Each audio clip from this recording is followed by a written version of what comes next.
Welcome to Man Does Tech, where I solve the problems you didn't even know you had. In this video, I will explain how to withdraw from Trust Wallet. First, understand that Trust Wallet is a self-custodial wallet, meaning you control your private keys and your funds. It's important to know that Trust Wallet does not support direct withdrawals to a bank account. You'll need to use a crypto exchange for that.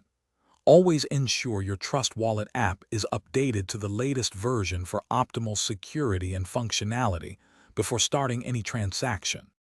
Before initiating a withdrawal, you need to select a reputable crypto exchange that allows you to convert your cryptocurrency to fiat currency and then withdraw to your bank account. Popular choices include Binance or Coinbase. You will likely need to complete identity verification, also known as KYC, on the exchange, which can take some time. Also, remember to have a small amount of the native blockchain token, like BNB for the Binance Smart Chain, to cover network fees.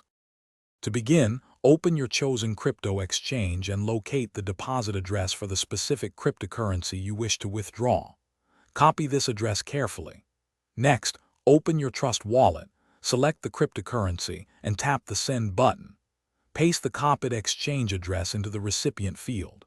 It is crucial to double-check the address and ensure you've selected the correct network, for example, TRC20 for UST, to avoid losing your funds. Review all transaction details, including the network fee, before confirming.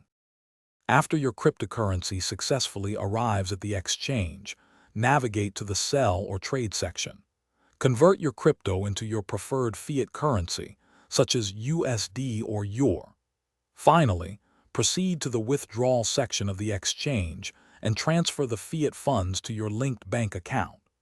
Processing times can vary from a few minutes to several days, depending on the exchange and your bank. Remember to check the description for the Owala water bottle link and other great deals to help you stay refreshed. Thanks for watching. If you found this helpful, don't forget to like and subscribe.